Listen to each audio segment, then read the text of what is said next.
Nah pada saat itu ketemulah si Jaka. Jaka dibawa ke hadapannya William ya kan. Di situ William bilang, cambuk dia, pukul dia. Setelah disiksa terus menerus, dipastikan tak ada tenaga dan ini udah meninggal ini kayaknya Jaka. Kamu bawa ke sungai, buanglah di sungai. Assalamualaikum warahmatullahi wabarakatuh. Kembali lagi bersama saya Rian Agus Widodo. Apa kabar semuanya? Mudah-mudahan kalian dalam keadaan sehat walafiat. Amin. Itulah doa saya dan tim saya setiap hari mendoakan semua penikmat channel Rian Agus Widodo. Nah, seperti biasa absen, namanya siapa, kotanya di mana biar saya ini kenal deket dengan kalian. Tambah deket sedekat-dekatnya. Saya mengucapkan terima kasih buat teman-teman yang tiada henti ya kan untuk mendukung channel ini, karena sebentar lagi channel ini akan mencapai 100.000 subscriber. Terima kasih banget, gak nyangka ya bentar lagi 100.000 subscriber. Matur nuwun ya. Cerita kali ini yang akan saya bawakan ini ceritanya, ini kejadiannya ini udah lama banget, saya juga belum lahir. Ini kisaran tahun 70-an. Makanya saya sempat tadi sebelum membaca cerita ini saya searching dulu ini tahun 70-an ini bentukannya kayak seperti apa sih biar saya ini ngerti gitu. Dari subscriber juga mengirimkan cerita ini. Kisahnya ada seorang perempuan, dia ini hidup di kota dan berencana akan pergi ke desa, ke kampung. Nah, dia memilih untuk hidup di kampung dikarenakan kedua orang tuanya ini telah tiada. Dia berencana hidup di kampung ini pengen menemani neneknya. Dia memutuskan pergi ke kampung. Dia pun belum tahu nih sebenarnya nenek ini masih hidup apa enggak. Dia nggak ngerti karena ini kejadiannya udah sangat lama sekali. Nggak ada telepon, nggak ada apa segala macam gitu kan ya. Dan dia ini nekat tetap pergi ke kampung halaman neneknya. Dia dulu pernah ke sana hanya sekali, itu pun waktu masih kecil. Akan tetapi setelah dia ini sampai di kampung neneknya, dia ini justru malah mengalami banyak teror. Teror yang ia alami justru nyaris merenggut nyawanya. Berniat mau pulang kampung, ya kan? Ini setelah sampai di kampung justru mengalami banyak teror yang nyaris merenggut nyawanya. Ini seperti apa ceritanya? Kalian sudah penasaran semuanya? Tak perlu lama-lama lagi. Kita langsung saja menuju ke ceritanya. Mereka ada di antara kita. Mereka ada di antara kita. Kita ada di antara mereka. Mereka ada di antara kita.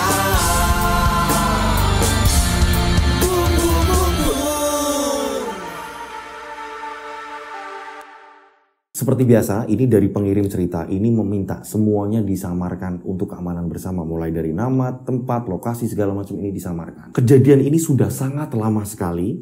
Nah, di daerahnya, ini masih di daerah Jawa Tengah. Akan tetapi di sini saya tidak menyebutkan nama kota, begitu juga desanya. Nah, tokoh di sini, karena ini memang orang-orang dulu, tokoh di sini kita sebut saja namanya Kiem. Kiem ini hidup dengan kedua orang tuanya. Awalnya ini dia bahagia. Nah, ketika dia berusia 15 tahun, kedua orang tuanya ini meninggal. Jadi secara bersamaan dalam waktu 1 tahun ini kedua orang tuanya Kiem ini meninggal. Ini membuat Kiem ini kebingungan. Saat itu Kiem hanya lulusan SD dan sangat susah untuk mendapatkan pekerjaan di kota. Ditambah di sini Kiem tidak ada saudara, di kota ini nggak ada saudara lagi nih. Nah, hari-hari Kiem sepeninggalan orang tuanya. Ini hidupnya Kiem untuk makan sehari-hari ini justru dari tetangganya. Nah, kita sebut saja tetangganya tersebut ini namanya Buturah. Buturah ini nggak tega lihat Kiem, ini sering bengong.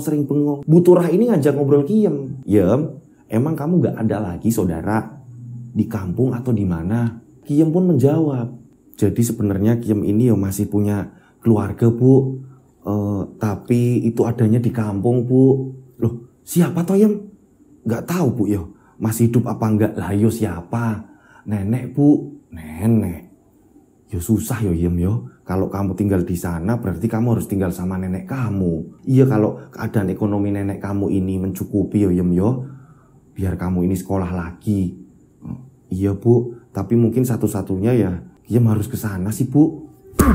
Yem ini berpikir, dulu saya pernah ke sana, itu pun masih kecil. Ketika saya ke sana ini nenek masih hidup nggak nih? Yang ditakutkan Kiem ini kan ini udah jauh-jauh ya kan. Ini ternyata nenek udah nggak ada. Apa rumah udah dijual? Kiem nggak ngerti.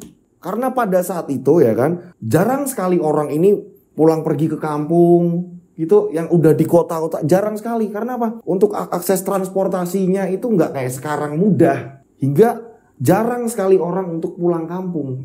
Nah, pada saat itu Kiem berpikir, akhirnya Kiem memutuskan kalau nggak dicoba, nggak ada yang tahu. Hingga pada akhirnya rumah yang sangat sederhana sekali yang ada di kota ini tadi yang ditinggali Kiem pun memasrahkan kepada Bu Turah. Pada suatu ketika akhirnya Kiem pun ngomong sama Bu Turah, "Bu, Kiem nitip rumah Bu, ini kuncinya, barangkali ada yang mau ngontrak, nanti sebagian boleh kok Ibu ambil berapa persen, nanti sisanya biar Kiem ini bisa ada tabungan di sini Bu." "Oh gitu ya Yem, yaudah nggak apa-apa."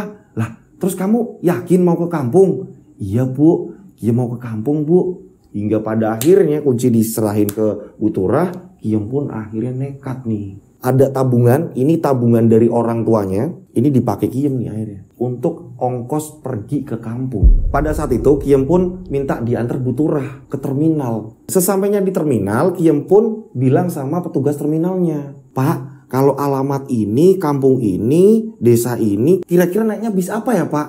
"Oh, naik bis itu Mbak. Nah, nanti tapi dia limpah-limpah Mbak, nggak apa-apa Mbak." Jadi nggak kayak sekarang langsung bisa ke sampai tujuan ya kan, antar terminal gitu kan. Ini nggak, dia ini hanya separuh perjalanan, nanti nunggu bis lagi ya kan, pindah bis lagi. Jadi dulu seperti itu. Hingga pada akhirnya Kiem pun melaju ke kampungnya. Ternyata benar apa kata dari petugas terminal, ini Kiem diarahkan setelah nanti turun di sini, nanti nyambungnya bis ini, nanti turun lagi nyambungnya bis ini, nyambungnya bis ini.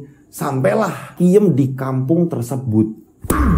Dan pada saat itu nggak cepat kayak sekarang ini, cuma hitungan 4 jam, 5 jam, 6 jam sampai kampung ya kan. Dari kota ke kampung ini kan ya. Dulu ini bisa hampir seharian untuk perjalanan. Pada saat itu Kiem kaget. Suasana ini masih bener-bener asri banget kampungnya. Dan jalanan nggak kayak lebar sekarang 2 jalur. Ini jalanan ini sempit. Singkat cerita, setelah Kiem ini menempuh perjalanan seharian gitu kan ya. Ini berangkat sore sampai kampungnya sore. Ya kan, di situ Kiem pun nanya sama warung. Di situ penjual warungnya ini bilang, "Oh Mbaknya mau ke alamat ini. Kalau Mbak mau ke alamat ini, Mbak harus naik delman, naik andong, naik dokar Mbak. Ini adanya Mbak jalan kaki dulu sampai ketemu pasar. Ini kayaknya kalau udah jam segini mungkin masih ada kali Mbak. Tapi yang terakhir." Hingga pada akhirnya Kiem pun berjalan.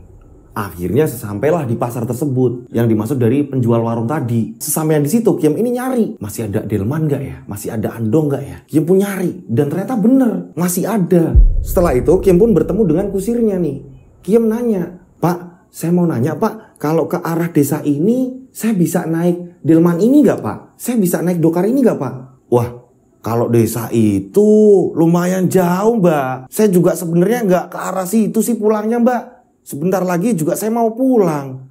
"Aduh Pak, terus saya harus naik mana?" "Waduh, kalau jam segini banyak kan delman-delman ini udah nggak mau Mbak ke arah situ Mbak." "Pak, nanti saya kasih lebih lah Pak. Bapak mau nggak nganterin saya ke situ?" "Gimana ya?" "Ya udahlah Mbak, nggak apa-apa Mbak. Tapi agak jauh sih Mbak. Emang Mbak mau berani bayarnya?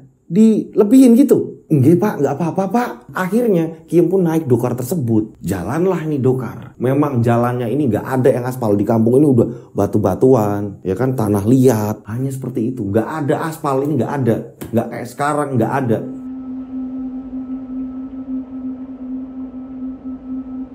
Nah, singkat cerita, perjalanan Kiem naik dokar.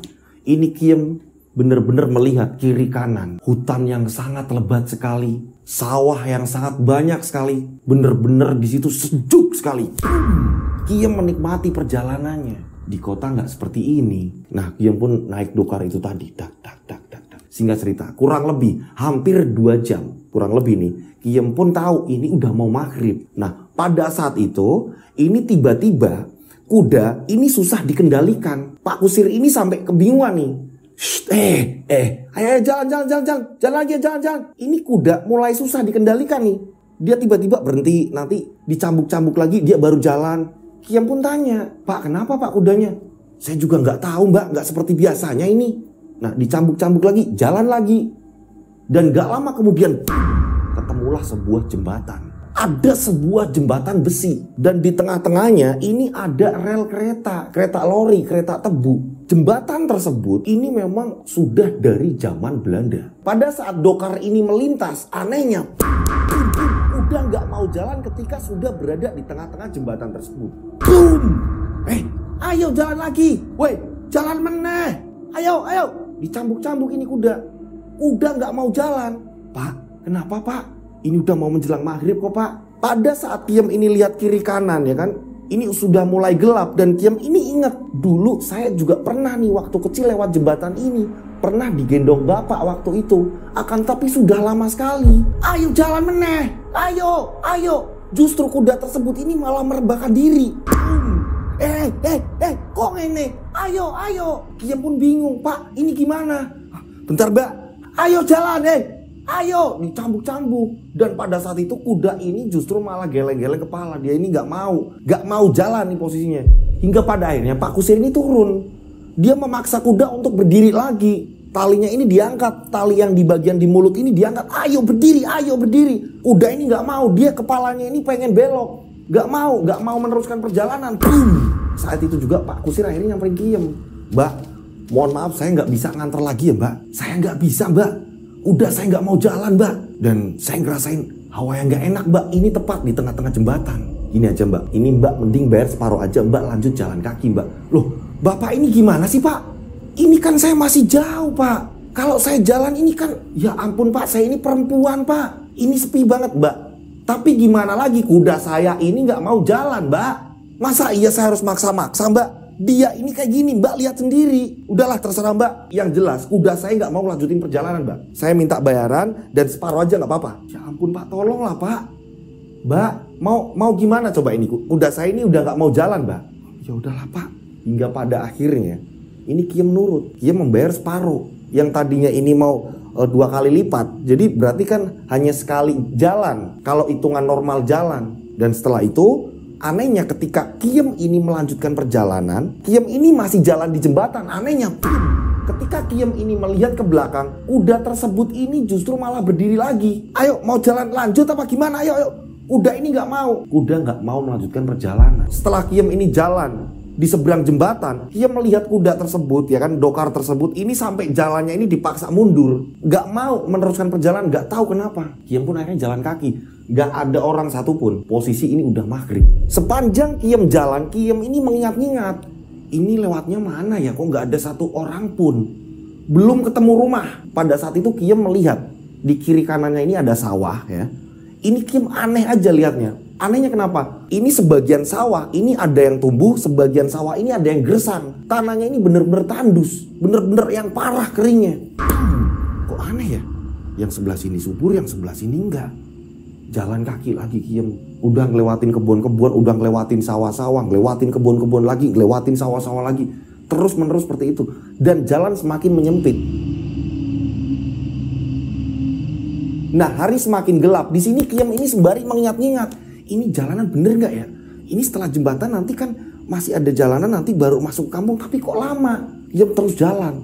Dan gak lama kemudian Kiem ini melihat sebuah empang. Di mana memang empang tersebut ini untuk kayak pengairan di sawah, lanjutan dari kali, sambungannya sungai gitu kan. Nah, pada saat itu Kiem ini ingat, oh dulu kayaknya pernah jalan di sini nih. Nah, pada saat itu juga Kiem dikagetkan. Di ujung empang, gitu kan, ini ada sosok wanita berkebaya. Kebayanya ini merah. Kiem melihat lagi, tapi kan posisinya ini udah semakin gelap, maghrib. Ini orang bener gak ya? Ini orang lengkap dengan sanggulnya. Pada saat itu, wanita tersebut ini justru malah memunggungi Kiem. Kiem berpikir kan, ini ngapain ada orang berkebaya? Ini udah maghrib, dia duduk di empang di situ, mau ngapain? Kiem pun akhirnya berhenti. Ini kurang lebih jaraknya kan, 15 sampai 20 meter.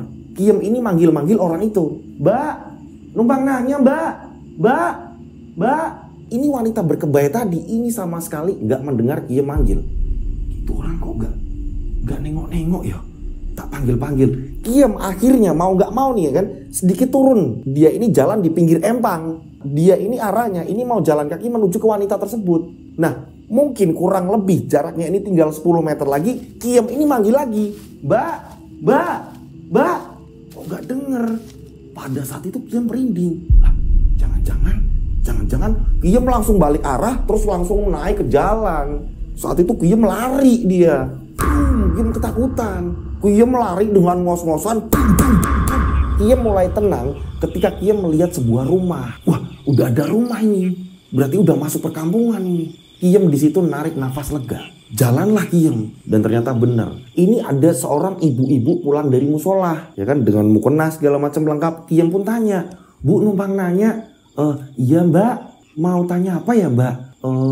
Kalau arahnya rumahnya Mbak Parni itu mana ya Bu? Mbak Parni, oh Mbak Parni yang udah sepuh itu toh? Iya Bu, masih hidup nggak Bu? Iya Mbak, masih hidup. Itu Mbak. Masih lurus ya, nanti itu ada pertigaan Mbak. Nanti itu belok kanan, nanti ketemu perempatan di situ. Nanti rumah paling ujung. Yaudah Bu, makasih. Lah Mbaknya ini cucunya bener? Iya Bu, saya cucunya. Yaudah Mbak, hati-hati. Akhirnya Kiem pun melanjutkan perjalanan dan ternyata bener. Ketemu rumah lagi, ketemu rumah lagi, ketemu rumah lagi. Udah mulai ada rumah walaupun jedanya ini agak panjangan.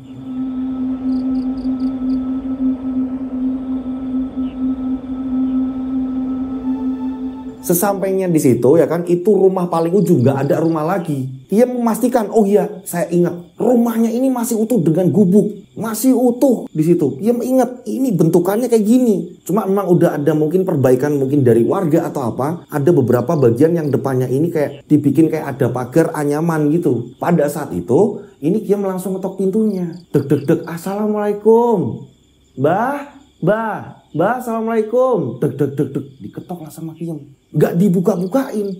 Dan gak lama kemudian tiba-tiba punggung Kiem ini ada yang megang.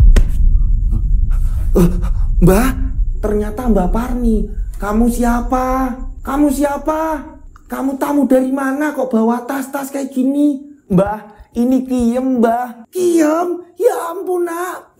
Akhirnya Mbah Parni ini langsung meluk Kiem. Ya ampun, cucuku, ayo masuk nak. Kamu dari mana? Kamu dari mana? Iya Mbah, saya dari kota Mbah. Nah, hingga pada akhirnya disuruh masuk. Bapak ibumu piye? Bapak ibumu piye kabare? Bapak ibumu gimana? Kok nggak sama bapak ibu? Justru Kiem kesini gara-gara Kiem sudah hidup sendiri Mbah. Sudah hidup sendiri piye? Sudah hidup sendiri gimana? Bapak ibu itu meninggal Mbah, berurutan malah Mbak dalam waktu 1 tahun. Pertama bapak duluan dan gak lama ibu nusul Mbah. Kok bisa kayak ngono? Iya Mbah, makanya Kiem ini kepikiran apa Kiem ini harus hidup di kampung aja. Yo wes kowe ning kene wae. Kamu di sini aja. Kamu di sini nemenin si Mbah. Iya Mbah, Kiem mau tinggal di sini Mbah karena Kiem nggak ada saudara di kota Mbah dan nyari kerjaan susah Mbah.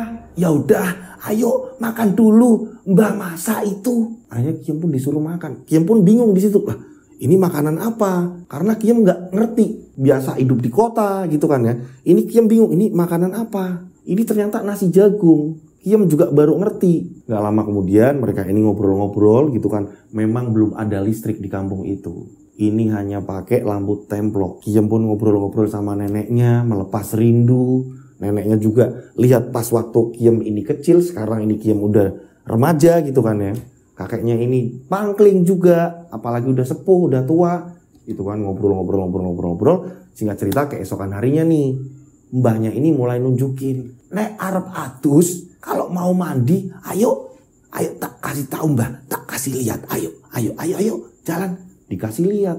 Ternyata mandinya memakai sumur dan sumur itu hanya galian tanah aja udah. Belum ada kayak sekarang ini apa ya Mas Lutfi, kayak pompa air, enggak ada, kayak keluwung gitu kan ya. Apa sih kayak sumur yang dari batu bata, ini enggak. Ini bener-bener langsung tanah, ini hanya dilubangi aja sampai keluar mata air. Dan itu untuk mandi umum, siapapun bisa menggunakan sumur itu. Ada penutupnya juga, tapi ini terbuat anyaman-anyaman bambu dan pohon semak-semak gitu, dibikin kayak sebuah pagar gitu kan ya. Jadi memang sumur itu untuk umum. Dikasih lihat di situ. Nanti mandinya gantian sama orang-orang, gak apa-apa, orang nunggu sedikit kok, sebentar. Iya Mbah. Nah akhirnya Kiem pun menikmati suasana pedesaan itu. Akan tetapi Kiem ngerasain yang ini sebenarnya sejuk, ya kan, damai. Tapi ada yang aneh di kampung ini. Ini keanehan apa? Singkat cerita, akhirnya pada siang hari Kiem pun cerita-cerita. Sembari mbahnya ini nata-nata kayu. Kiem pun cerita, "Mbah, Kiem mau tanya, Mbah. Kiem kemarin kan lewat jembatan, Mbah. Kiem itu naik dokar, Mbah. Naik delman. Akan tetapi kudanya ini gak mau jalan, Mbah. Kok bisa dia berhenti gak mau lanjutin perjalanan? Kamu maghrib ya jalan nih. Lain kali kalau lewat di situ itu jangan maghrib. Mending nunggu maghrib ini selesai dulu." "Iya, Mbah." Terus ada aneh lagi. Ada banyak pohon-pohon yang hidup subur, tanaman-tanaman subur, tapi ada juga yang kering, Mbah, kekeringan. Iya, di sini memang seperti itu. Ada lagi, Mbah. Jadi merinding, Mbah. Padahal siang-siang kayak gini. Apalagi yang kamu lihat? Pada saat itu Kiem pun akhirnya menceritakan wanita berkebaya merah. Akan tetapi pada saat Kiem bertanya soal wanita berkebaya merah, ini Mbah Parni ini langsung mengalihkan pembicaraan. Wes, iki ditotoni sik kayune. Ayo ndang rewangi, Mbah, ayo. "Oh, tapi Mbah, ayo rewangi wae wes. Ayo, ndak teko wong nih." Tiba-tiba kayak gitu. Jangan sampai dia datang. Di sini Kiem bingung kan? Maksudnya apa sih? Singkat cerita, ini pada sore hari nih Kiem ini mau mandi. Kiem tahu ada 3 perempuan di situ nih, ya kan, tetangga-tetangganya. "Cucunya Mbah Parni ya, Mbak?" "Iya, Bu. Gantian ya, Mbak, mandinya?" "Iya, Bu, nggak apa-apa, Ibu aja duluan."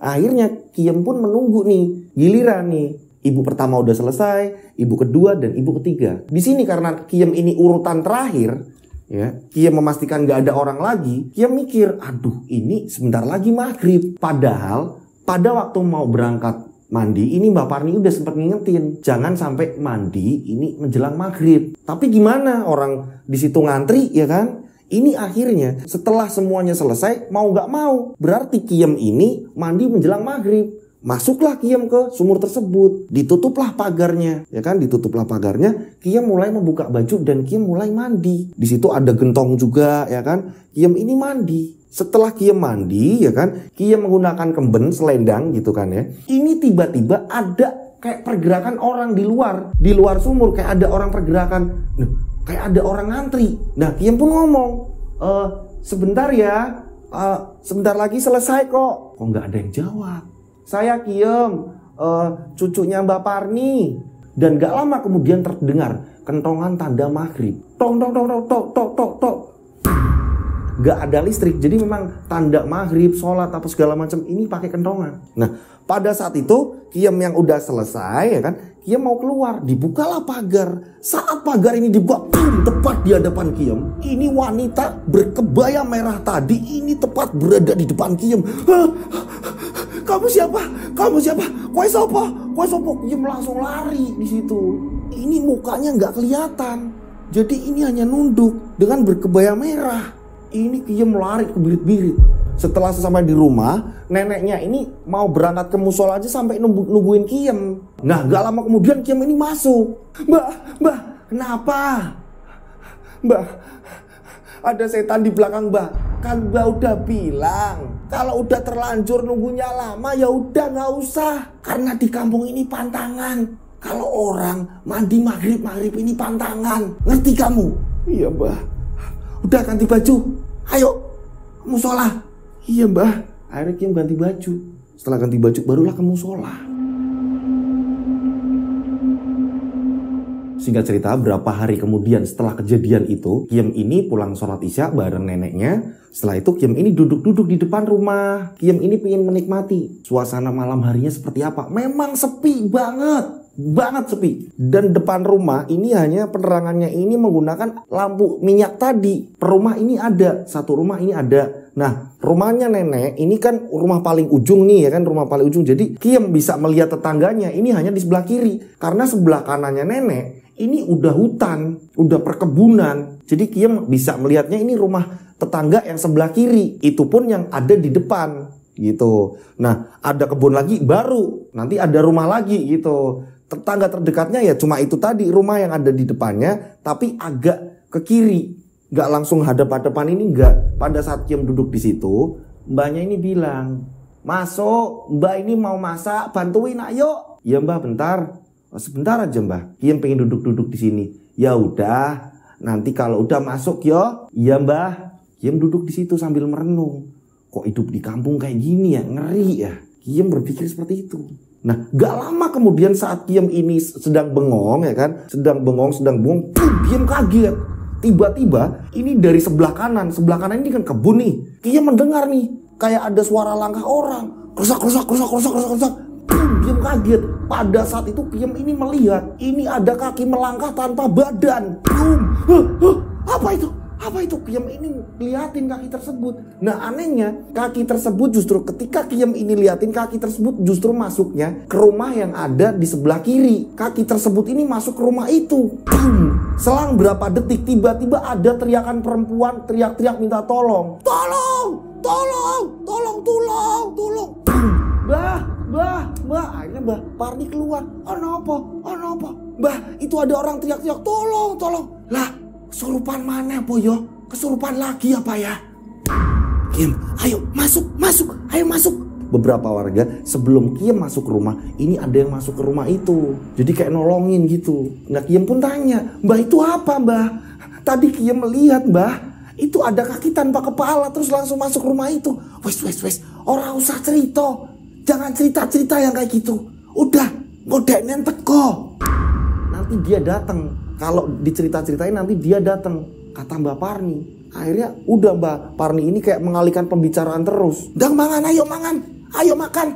Disuruh makan, akhirnya mereka makan. Kan tetapi kan orang baru lihat makhluk kayak gitu tanpa badan, hanya kaki aja melangkah. Dia bingung di sini. Disuruh doyan makan gimana? Di sini Mbak Parni terus maksa, ayo wes pangan, ojo mikirin sing aneh-aneh. Wes ndang, man. Mungkin Mbah, karena orang dulu kayak gitu memang.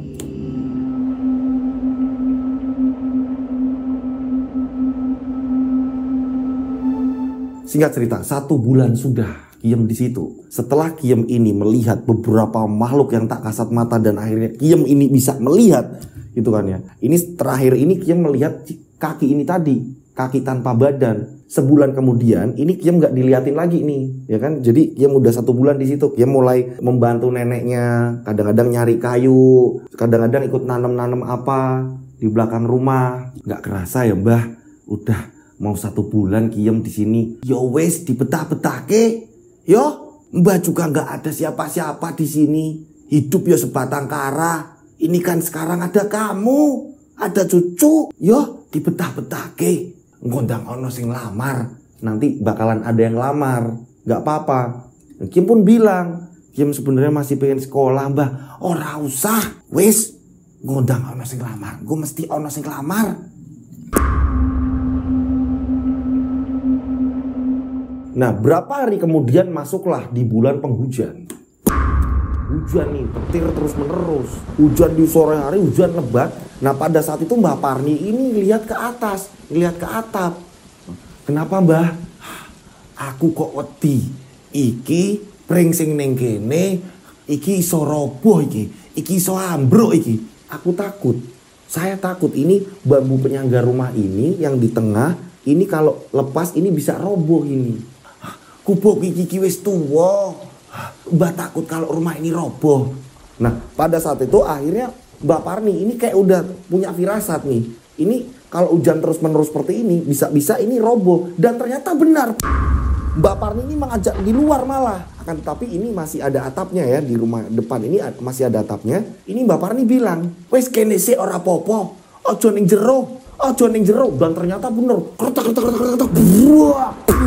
Di bagian tengah ini akhirnya roboh. Bolonglah atapnya. Penyangga bambu tengah ini roboh. Iyo kan bener. Iyo toh, iki bener. Gak lama kemudian setelah hujan ini reda, ini mau menjelang maghrib lagi nih. Hujan reda menjelang maghrib. Beberapa warga ini yang tahu kondisinya Mbah Parni ini juga pada datang. Mbah gimana rumahnya? Mbah, iyo bro. Yo wes Mbah ke tempat saya. Jadi tetangga pun ngerti nih. Posisi Mbah Parni sebatang kara ya kan. Mungkin ada tetangga juga yang tahu ini gubuknya Mbah Parni ini udah reot, udah gak kuat. Makanya ketika ada hujan atau apa, ini pasti ada inisiatif warga yang datang ke situ untuk melihat. Pada saat itu ada bapak-bapak, kita sebut saja namanya Pak Harjo. Pada saat itu Pak Harjo ngomong, Mbah, ke tempatku aja, ajak cucunya. Akhirnya Mbak Parni dan Kiem ini menuju ke rumahnya Pak Harjo. Sementara tinggal di situ, Pak Harjo bilang, udah di sini aja dulu Mbak. Besok pagi saya dan warga yang lain tak kerja bakti, benerin rumahnya Mbah. Yo, sesok dibenerke yo, tulung yo le. Iya Mbah. Nah akhirnya Mbak Parti numpang tidur di situ. Nah Pak Harjo ini punya putri yang seusia dengan si Kiem. Kita sebut saja namanya Wati ya. Ini Wati dipanggil, Wati ini biar tidur di kamar kamu. Iya Pak. Mbak sini Mbak. Mbak nanti biar tidur sama ibu. Kiem pun ditunjukin nih. Mbak nanti tidurnya di sini ya Mbak. Nanti kalau mau sholat ini di sini. Nanti kalau mau ke musola ya nggak apa-apa bareng-bareng gitu kan. Nah singkat cerita nih. Udah sholat, udah disuruh makan di situ sama Pak Harjo.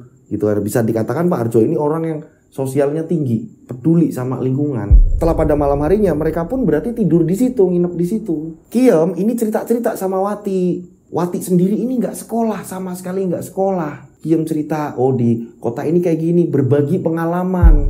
Pada saat itu akhirnya ya kan, ini Kiem pun tertidur, lelah. Begitu juga dengan Wati. Nah baru berapa menit Kiem tertidur, tiba-tiba Kiem ini dikagetkan dengan jeritan Wati. Aduh, tolong. Kiem akhirnya terbangun.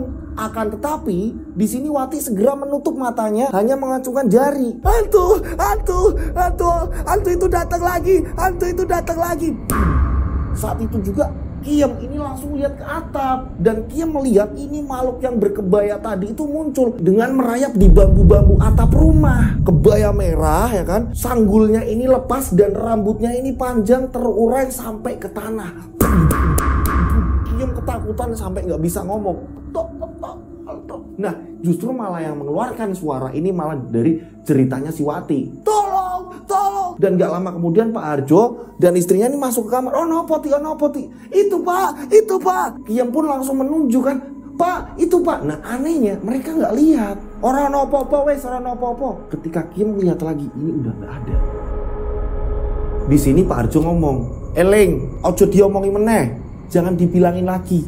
Berarti memang kayak sebuah pantangan. Kalau membahas hantu di daerah itu. Akhirnya Kiem ini dilema. Pengen tahu itu wanita berkebaya itu siapa sebenarnya. Tapi mau tanya di situ pantangan. Nggak tanya Kiem juga pernah melihat. Dan di situ juga Kiem baru saja melihat. Kiem bingung. Akhirnya hanya menyimpan saja sudah. Begitu juga dengan neneknya. Neneknya juga mesenin. Jangan pernah diomongin. Udah. Akhirnya udah Kiem hanya, ya udahlah. Diam aja lah. Singkat cerita, rumahnya Mbak Parni sudah dibetulin beberapa warga hingga pada akhirnya sudah bisa ditempati lagi, ya kan? Nah, berjalannya waktu, Mbak Parni ini nggak enak badan. Mbak Parni bilang, Dok, kamu kan udah sering baca, ambil kayu itu di belakang. Kamu nanti yang ambil yo, gantian yo. Mbak lagi nggak enak badan. Ya Mbak, nggak apa-apa. Biar Kiem yang ngambil. Ini Mbaknya mesenin, nanti habis zuhur nanti kamu ke sana ya nyari kayu gitu kan, kayu bakar gitu kan. Nah setelah selesai sholat zuhur, Kiem pun akhirnya membawa selendang ya kan, ini untuk nanti untuk ngikat kayunya. Akhirnya Kiem yang nyari nih nyari kayu bakarnya. Saking asiknya Kiem ini menjajaki perkebunan yang di situ memang Kiem jarang lihat yang ada di kota gitu kan. Yang ini di kota nggak ada kayak gini nih gitu kan. Nah pada saat itu Kiem ini sampai lupa kalau itu udah mau maghrib lagi. Boom! Kiem yang tahu ini udah mau maghrib, Kiem ingat, loh ini udah mau maghrib lagi. Akhirnya Kiem lari, buru-buru, takut kenapa-napa, ya kan? Alhamdulillahnya udah langsung sampai rumah. Ini neneknya sampai marah-marah lagi. Kamu ini gimana sih? Iya nek, orang sambil main kok. Ya kan nenek udah bilang, jangan sampai maghrib, ngerti? Karena memang orang dulu ini pantangan. Ya kan nenek saya aja sering ngomong ke saya kalau maghrib itu pintu rumah ditutup. Nenek saya ini sering ngomong seperti itu. Apalagi ini di era zaman Mbah Parni ini. Kiem keesokannya bangun pagi. Kiem ngerasa nih, oh kalau aku dari pagi berarti aku masih bisa lama nih main di perkebunan, lihat-lihat kebun ya kan, lihat-lihat sawah, lihat apa gitu kan. Aku berarti harus dari pagi aja nih nyari kayunya. Nah setelah sarapan, Kiem ini bilang sama mbahnya, Mbah, Kiem nyarinya kayu dari sekarang aja ya Mbah. Iya, tapi ojo sore-sore meneh mulie, yo. Lagian gak jauh-jauh kok. Kamu jangan jauh-jauh. Orang paling di belakang-belakang sumur aja kok. Yo. Iya Mbah. Akan tetapi Kiam udah memastikan, orang kemarin aman kok. Kiam juga masih penasaran, di perkampungannya ini orang jarang jalan-jalan Kiam ini. Hanya di situ-situ aja. Akhirnya Kiam ini semakin nekat nih. Jalannya semakin jauh. Nyari kayu bakar, tapi dia malah mikirnya, pengen jalan-jalan lagi terus-menerus jalan. Saat Kiam terus-menerus nyari kayu sambil jalan-jalan, nah pada saat itu ini udah menjelang zuhur nih. Nah Kiam ingat, ini kalau zuhur, asar, maghrib kayak gitu, aku harus nggak boleh kemana-mana nih. Berarti aku harus nyari tempat yang dimana aman. Dan gak lama kemudian, ini di tengah perkebunan Kiam melihat ada rumah. Nah di situ terlihat rumah bangunan Belanda. Rumahnya bagus banget. Dan saat itu juga ini ada seorang gadis yang seumuran Kiam juga nih. Saat itu ngelambain tangan, sini main, sini main. Kiam pun mendekat. Kiam, ini kok orang baik banget gitu kan. Kamu siapa? Lagi nyari kayu bakar ya? Kan? Iya, ini orangnya cantik banget. Matanya ini biru. Kenalin, nama saya Alin. Kamu namanya siapa? Aku namanya Kiam. Nah, ternyata di situ Alin tinggal sama keluarganya. Ibunya Alin juga saat itu langsung manggil Alin. Alin, masuk sini. Udah mau zuhur. Akhirnya Kiam pun bilang, Mbak Alin, kalau saya numpang di sini dulu boleh nggak? Ayo masuk aja, nggak apa-apa. Ibu saya masak kok. Ayo nggak apa-apa. Mbak Alin di sini sama siapa lagi? Sama ibu dan bapak. Kalau bapak kalau jam segini ini di ladang. Biasa di ladang ngontrol petani-petani. Oh gitu ya Mbak. Ayo makan. Ini udah disiapin ibu. Kamu siapa nak? Saya Kiam Bu. Ya udah sini makan. Makan bareng-bareng sini. Kamu dari kampung sebelah ya? Iya. Loh jauh banget kamu nak. Iya Bu. Karena memang aslinya saya ini dari kota, terus ini ke rumah nenek, terus di sini lihat perkebunan, sawah, seneng banget Bu. Ya udah makan dulu nak. Nah di situ Kiam ngerasa bener-bener ngerasa ada teman lagi nih. Kok ada teman lagi di sini ternyata. Seneng di sini.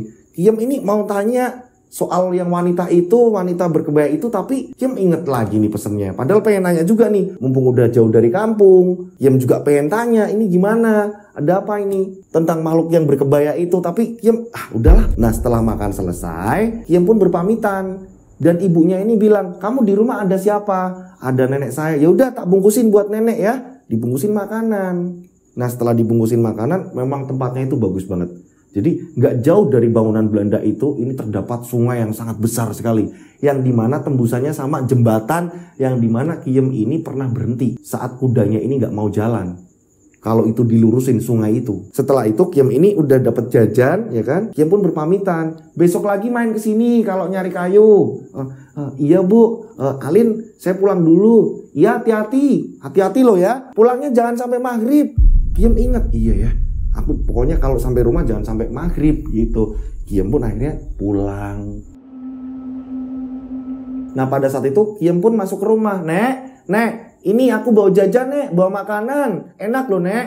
Nah neneknya ini keluar dari kamar. Makanan apa? Sambil dibuka. Nah pada saat neneknya ini buka, neneknya ini kaget. Ya apa iki? Apa iki? Nah Kiam juga kaget. Ya ampun, kok bisa jadi kayak gini? Isinya ini daun kering beserta bangkai tikus yang sudah penuh dengan belatung. Kamu ini gila apa gimana sih? Kowe jaedan kowe. Iki panganan opo kok digawa balik koyo iki? Kok dibawa pulang? Ini apa? Ini bangkai tikus kok kamu bawa pulang? Nek, ini tadi makanan loh, Nek. Ini makanan. Kamu dapat dari mana? Akhirnya di sini Kiam pun cerita. Maafin Kiam, Nek. Maafin Kiam. Iki dibuang, iki dibuang. Di bungkusan itu diambil lagi dan dibuang di belakang rumah. Saat itu juga Kiam disuruh duduk. Kamu dapat makanan dari mana ini? Kan kamu tak suruh nyari kayu di belakang rumah aja, nggak usah kemana-mana. Ini dapat dari mana tadi itu? Hingga pada akhirnya di sini Kiam cerita. Iya Nek, maafin Kiam.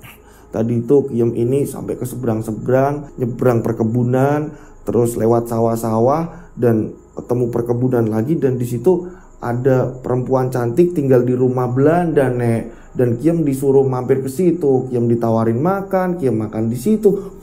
Opo, kamu ke rumah itu? Iya Nek, orangnya baik kok Nek. Malah ibunya ini tanya-tanya, kowe ketemu makhluk-makhluk itu?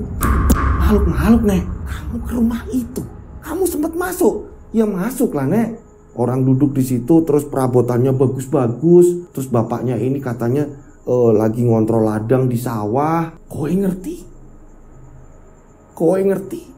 Iku rumah kosong, sudah tidak berpenghuni. Iyem kaget. Yang bener Nek. Iya, itu rumah sudah kosong sudah lama, udah puluhan tahun. Nek, terus sebenarnya ada apa di kampung ini Nek? Nggak sore wae. Nanti sore kamu tak ajak ke tempat Pak Harjo. Pak Harjo ini punya kenalan kiai di situ. Nggak jauh dari rumahnya Pak Harjo. Nenek baru berani kalau di situ nenek cerita baru berani. Tapi kalau di sini nenek nggak berani cerita. Nenek kok mesti teko. Nenek nggak mau cerita di rumah. Nenek maunya cerita di temennya Pak Harjo. Temennya Pak Harjo ini seorang kiai. Kalau ceritanya di rumah dia bakalan bisa datang. Si makhluk yang tak kasat mata ini bakalan datang. Singkat cerita, setelah sholat asar barulah Mbah Parni ini mengajak Kiem ke tempatnya Pak Harjo. Setelah kamu ketemu Pak Harjo, Mbah Parni pun cerita, aku arep cerita nggo putuku, aku mau cerita untuk cucuku. Ayo, tapi nenggon koncomu iku sapa jenenge? Pak ya itulah Mbah. Iya, ning kono wae. Aku ben tenang ceritane, aku ben tenang. Nek ora, iki mesti penasaran terus cucuku. Hingga pada akhirnya diantarlah ke seorang kiai. Bisa dikatakan kayak sesepuh juga di situ. Pak Kiai Dolah itu di situ. Setelah sampainya di Kiai Dolah, terus Pak Kiai Dolah ngomong, ada apa Mbah? Aku arep numpang dongeng, aku numpang cerita wae. Aku wedi nek cerita di rumah. Ini siapa Mbah? Ini cucu saya, biar tahu sejarah kampung ini. Oh gitu Mbah. Ya wes silahkan Mbah. Kalau mau duduk-duduk di dalam nggak apa-apa. Akhirnya ngobrol bareng di situ. Dan disinilah Mbah Parni cerita. Kita flashback nih, kenapa kampung itu bisa jadi seseram itu? Ini ada apa penyebabnya? Nah inilah, cerita baru dimulai. Hitam putihin Mas Abril. Nah, berapa puluh tahun yang lalu nih cerita mundur lagi ya kan? Di kampung tersebut ini ada seorang juragan. Dia ini hidup dengan istri dan satu putrinya. Kita sebut saja juragan keturunan Belanda ini namanya William. Putrinya inilah yang namanya Alin. Kita sebut saja namanya Alin. Ini yang pernah ditemuin si Kiem berarti. Juragan William ini sangat berkuasa di situ. Sawah yang membentang luas, perkebunan yang membentang luas, itu milik Juragan William. Dan pada saat itu penduduk yang ada di situ, beberapa kampung, nggak cuma kampungnya Mbah Parni, kampung-kampung seberang, ini banyak yang bekerja di tempatnya Juragan William. Juragan William ini memang nggak seneng kalau putrinya si Alin ini main dengan anak-anak pribumi. Dia maunya Alin ini main dengan temennya Juragan William juga yang sama-sama keturunan Belanda. Jadi kadang ada tamu nih, keturunan Belanda juga main di situ. Terus bawa anak juga misalkan nih. Juragan William ini mau memperbolehkan si Alin ini main dengan anak dari temannya Juragan William ini tadi. Asalkan masih keturunan Belanda. Tapi kalau pribumi, Juragan William ini melarang. Nah saat Alin ini umur 13 tahun, Alin ngerasa sedih. Sedihnya kenapa? Dari kecil, jadi ketemunya temen hanya cuma itu-itu saja. Anak dari temennya bapaknya hanya itu-itu saja. Sedangkan Alin ini pengen main dengan orang-orang kampung, tapi tidak pernah diperbolehkan. Akhirnya Alin ini sering main sendiri, sering merenung sendiri. Tak jauh dari rumah Belanda tersebut, ini kan ada sungai. Nah, Alin sering menyendiri di situ, duduk-duduk di situ. Nah, konon di cerita ini, di sungai tersebut terkenal banyak buaya putih. Nggak cuma satu dua ini, nggak cuma satu dua. Sering sekali orang melihat wujud dari buaya putih itu tadi. Tapi anehnya Alin ini nggak pernah takut. Di situ di pinggiran sungai, Alin kadang-kadang melihat juga buaya putih tersebut. Walaupun dia ini ada di atas ya. Ini Alin kayak cerita sama buaya itu. Buaya, aku nggak punya temen di sini. Aku sedih di sini. Terus menerus seperti itu. Jadi ketika Alin galau datang ke sungai itu. Ketika Alin galau datang ke sungai itu. Ada teman sekolah itu pun jauh. Jadi ada sekolahan khusus anak-anak Belanda sama anak-anak juragan orang-orang kaya. Tapi setelah pulang sekolah ya udah sepi lagi, nggak ada teman lagi di rumah. Ini Alin ngerasain sampai usia 16 tahun. Jadi kalau sepi datanglah Alin ini di pinggir sungai sambil nangis. Saat Alin ini duduk, ya kan? Alin ini lihat sungai. Kok buaya-buaya itu tidak nampak? Kemana? Dan gak lama kemudian tiba-tiba Alin mendengar ada suara orang bersiul. Loh Itu yang siul siapa? Saat Alin ini nengok, ternyata ini ada seorang remaja juga. Ini usianya kurang lebih 18 tahun di atas Alin. Ini pemuda pengembala. Kita sebut saja namanya Jaka. Dia nyamperin Alin, "Kamu lagi apa di sini? Kamu kan anaknya orang kaya. Kamu lagi apa di sini?" Alin lagi nungguin buaya, Kak. Alin ini pengen cerita. Alin sepi, nggak ada temen. "Oh, nama kamu Alin. Namaku Jaka. Kenalan. Kamu pengen lihat buaya? Sebentar ya." Nah, si Jaka ini bersiul. Anehnya, setelah siul, Jaka ini turun ke bawah, tangannya ini dimasukin ke air ya. Dia ini kayak mancing, cek cek cek cek cek cek cek. Air ini dibuat mainan sama Jaka, dan gak lama kemudian buaya ini muncul. Ada 2 buaya putih di situ, tapi ukurannya tidak besar. Mereka ini teman-teman aku, kata Jaka. Alin seneng. Wah, aku ada teman sekarang. Nah, akhirnya setiap Alin galau, akhirnya sering ketemu Jaka di situ. Berapa kali Alin bertemu dengan Jaka, barulah Alin memberanikan diri soal mempertanyakan, "Kamu di sini hidup sama siapa?" Jaka pun menjawab, "Bapak ibuku udah meninggal, aku hidup sebatang kara dan aku mengembala di sini. Aku mengembala kambing, itu pun bukan milik aku, itu milik orang lain juga." Nah, disinilah kedekatan mereka nih. Ceritanya pacaran lah mereka. Alin seneng. Pada saat itu Alin pun tanya, "Terus kamu itu rumahnya sebelah mana?" "Aku tinggal deket kandang di kampung yang di seberang." Jadi tinggalnya ini memang tinggal di sebelah kandang, tidurnya cuma di situ. Kadang-kadang aku juga tiduran di pinggir sungai. Nah, di sini Alin itu penasaran. Dari dulu mau tanya ini gak enak. Jadi setiap kemana-mana si Jaka ini bawa bungkusan, ya kan? Jadi kayak kain dilipat terus dikasih kayak bambu gitu kan, dikasih kayak bambu. Itu bungkusan ditaruhnya seperti itu cara bungkusnya, pakai kain. Alin tanya, "Itu bungkusan apa?" "Dari dulu aku mau nanya nggak enak." "Oh ini, kamu mau lihat? Ini kesayangan aku." Tiba-tiba Jaka bilang seperti itu. Dibukalah sama Jaka. "Kamu mau lihat? Ini dia." Ternyata kebaya berwarna merah yang sudah sangat lusuh sekali. Kebaya lengkap dengan bawahan. Jadi kayak selendang gitu kan yang bagian bawah. Persis baju adat Jawa. Nah, Alin tanya, "Ini punya siapa?" Jaka pun bilang, "Ini punya almarhumah ibuku. Ini peninggalan beliau. Dan ketika aku rindu, aku hanya bisa menciumi kebaya ini. Kalau aku kangen, ya aku hanya bisa menciumi kebaya ini. Aku sudah tidak ada orang tua, aku yatim piatu." Setelah Alin dikasih lihat kebaya itu, Alin ini mulai suka. Akan tetapi Alin belum berani ngomong. Nah, akhirnya ini setiap hari ketemu terus. Jaka juga masih membawa kebaya itu di dalam bungkusan kain. Terus menerus ketemu. Ini sampai berbulan-bulan. Dan keluarganya Alin ini masih aman-aman saja. Gak ngerti karena orang paling mainnya di belakang rumah, gak jauh, deket-deket sungai. Dia juga paling duduk-duduk di situ. Bapaknya gak kepikiran, apalagi kalau siang bapaknya ini banyak kan di ladang. Hingga pada suatu ketika Alin pun ngomong, "Kamu keberatan gak Jaka kalau aku pakai baju ini, pakai kebaya ini? Karena aku bener-bener suka, aku bener-bener pengen memakai kebaya ini. Kamu mau pakai ini? Silakan kalau mau pakai. Mau pakai di rumah apa di sini? Kalau bisa jangan di rumah ya, di sini saja. Aku tidak bisa jauh-jauh dari kebaya ini." Pada saat itu Alin bilang, "Ya sudah, tapi aku malu. Kamu ngadep ke sana ya." Jaka disuruh memunggungi Alin. Alin ini mau pakai kebaya itu, dan ternyata ini ada orang yang melihat dari jauh. Orang tersebut berpikir, "Loh, itu kan anaknya Juragan William. Kok mau main buka-bukaan dengan Jaka pengembala?" Ini Juragan harus tahu ini. Nah, akhirnya pada saat Alin ini udah memakai baju kebaya itu, di situ Alin baru ngomong, "Udah Jaka, lihat sini." Jaka pun lihat. "Kamu cantik sekali, Alin." Alin pun seneng.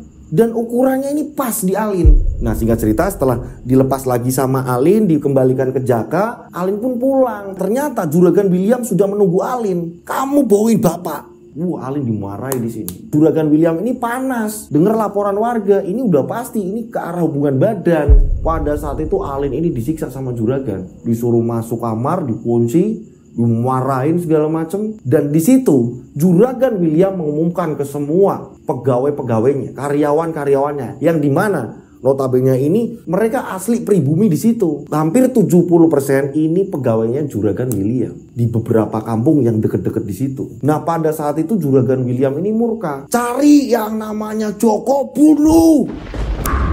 Nah, pada saat itu ketemulah si Jaka. Jaka dibawa ke hadapannya William, ya kan? Di situ William bilang, cambuk dia, pukul dia. Setelah disiksa terus-menerus, dipastikan tak ada tenaga. Saat itu salah satu dari orang yang menyiksa Jaka ini bilang, Den, ini udah meninggal ini kayaknya Jaka. Kamu bawa ke sungai, buanglah di sungai. Nah, pada saat itu ternyata Alin ini melihat hanya dari jendela karena nggak boleh keluar dari kamar. Jaka akhirnya dibuang di sungai. Berapa hari kemudian, ya kan, ini dikabarkan Alin hilang, geger lah di sini. Juragan William geger. Mungkin Alin nyari Jaka sepanjang sungai. Pencarian Alin juga akhirnya disuruh Juragan William, dan pada akhirnya salah satu warga menemukan Alin. Ini tubuhnya ini udah terkoyak parah. Ini sepertinya habis dimakan buaya. Nah, pada saat itu juga Alin mengenakan kebaya merah itu tadi. Atau mungkin di sini Alin ini nyari Jaka nggak ketemu hingga pada akhirnya nemunya bungkusan kebaya itu dipakai Alin, dan ini kayak Alin ini kayak bunuh diri jadinya. Ada beberapa warga ini yang ngomong ini pasti bunuh diri, ini dimakan buaya. Juragan William tahu. Di sini Juragan William menyesal, putri satu-satunya ini meninggal. Nah, memang kondisi mayatnya Alin ini bener-bener udah banyak yang emang kayak habis dimakan buaya. Kakinya ini hilang separuh, jari-jarinya ini hilang, tapi masih di bagian badan ini mengenakan kebaya. Sempat ditemukan, jadi ini kayak nggak dimakan habis. Nah, hingga pada akhirnya Alin pun dimakamkan. Dan pemakamannya itu juga nggak jauh-jauh dari sungai itu. Semenjak itu, seluruh anak buahnya Juragan William ini satu persatu terus-menerus diteror hantunya Alin. Dan di situ banyak orang yang mengatakan, yang dia keterangan dari orang yang habis melihat Alin segala macam dengan kebaya merah. Ini berarti yang dilihat Kiem yaitu Alin. Nah, warga-warga yang melihat kemunculannya Alin, hantu Alin, warga ini sempat kayak diancam. Ada beberapa warga ini yang memberi keterangan kepada warga lain gitu kan ya, yang akhirnya sampai di telinga Mbah Parni juga ini. Ini hantu Alin ini mengancam, akan kubuat melarat orang yang sudah menyiksa Jaka hingga kiamat. Jadi memang ada di daerah di Jawa gitu ya, ada beberapa tanah yang ada yang subur, ada yang enggak, ada subur, ada yang enggak, yang gitu. Yang enggak ngerti semua ya, karena ini cerita udah lama banget. Ini di Jawa Tengah, enggak jauh dari tempat saya juga ada yang seperti itu. Jadi ada tanah yang bisa ditanami, ada tanah juga yang enggak bisa ditanami.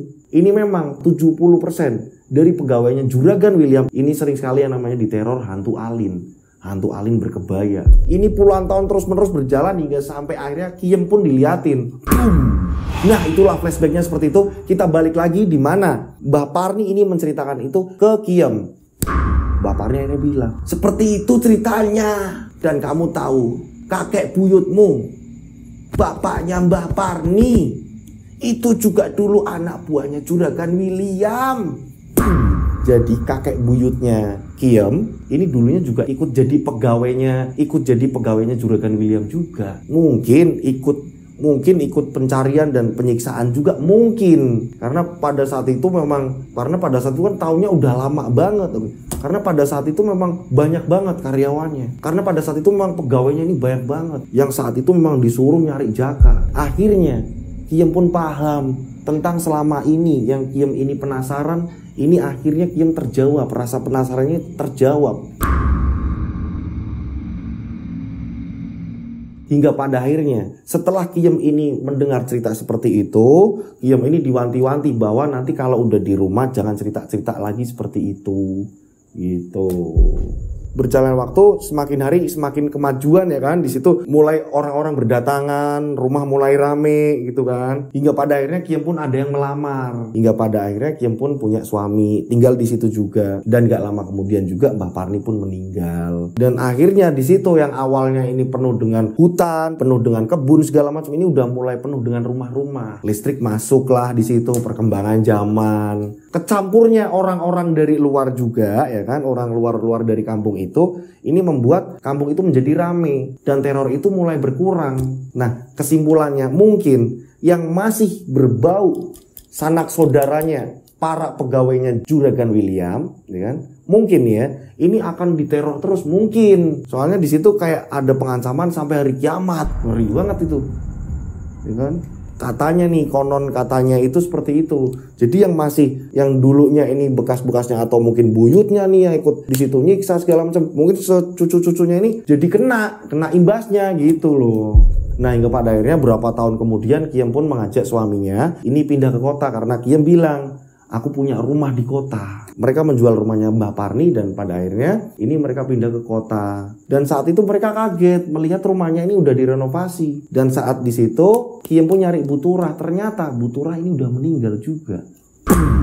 Dan itu yang renovasi anaknya Buturah. Itu akhirnya mereka pun mengganti hasil renovasi segala macam. Akhirnya Kiem dan suaminya tinggal di situ sampai akhirnya udah punya keturunan gitu. Dan pada akhirnya cerita ini dikirimkan ke RAW, Rian Agus Widodo, di channel ini. Dan sekarang juga ini yang namanya Kiem pun sudah meninggal gitu. Nah, mungkin nih di sini Kiem ini cerita nih ke anaknya gitu kan ya. Terus akhirnya cerita ini sampai ke nyebar meluas gitu kan, akhirnya dikirimkan ke kita ini. Nah, itulah ceritanya. Dan di sini kalau ada edukasi baik ini diambil, yang buruk pun dibuang. Dan saya mohon maaf ke pengirim cerita kalau ada salah-salah kata dalam saya bercerita. Saya mengucapkan terima kasih banget udah ngirim ceritanya. Dan buat teman-teman yang sudah ngirim cerita juga, saya mohon maaf kalau kemarin-kemarin ini ada salah-salah kata dalam saya bercerita gitu. Buat teman-teman juga nih yang mau ngirim cerita masih diperbolehkan terus-menerus gitu ya. Ini udah mulai bener nih, para pengirim cerita udah mulai bener nih urut-urutan cerita. Gimana sih Mas caranya? Nah, di sini nih. Dikirim per paragraf atau per kalimat ya, konfliknya seperti apa, kejadiannya tahun berapa, biar saya ini juga searching juga nih, oh di tahun itu seperti ini kondisinya gitu. Terus konfliknya yang mau dibahas diangkat mana, terornya seperti apa, terus penanggulangannya seperti apa gitu kan. Jelas ditulis per paragraf atau per kalimat, jangan tulis ke bawah brek, nggak ada titik koma, saya bingung gitu. Jadi di per paragraf atau per kalimat. Nah, kirimnya kemana? Kalian bisa kirim ke DM Instagram saya @dodosinjo, atau kalian bisa kirim ke nomor WhatsApp saya 085870433363 nya 4 kali. Saya ulang 085870433363 nya 4 kali. Dan yang belum punya nomor saya monggo silakan di save. Nanti kalian akan saya masukkan ke dalam grup. Nanti ketika ada tayangan dari RAW, ada tayangan dari Rian Agus Widodo ini, nanti kalian akan saya kasih tahu gitu. Mudah-mudahan penikmat channel Rian Agus Widodo ini rezekinya lancar. Amin. Dijauhkan dari mara bahaya. Amin. Ya kan, yang belum dapat jodoh segera didekatkan jodohnya. Amin. Yang banyak utang ini segera dilunasi utangnya. Amin. Yang lagi sakit segera diangkat penyakitnya. Amin. Sehat selalu, panjang umur. Akhir kata, saya Rian Agus Widodo mengucapkan wassalamualaikum warahmatullahi wabarakatuh. Mereka ada di antara kita. Mereka ada di antara kita. Subscribe channel Rian Agus Widodo, kisah misteri. Ada di antara kita. Nyalakan lonceng, notif, tinggalkan komen, share. Mereka ada di antara kita. Mereka ada di antara kita. Kita ada di antara mereka. Mereka ada di antara kita. Mereka ada di antara kita. Mereka ada di antara kita. Kita ada di antara mereka. Mereka ada di antara kita.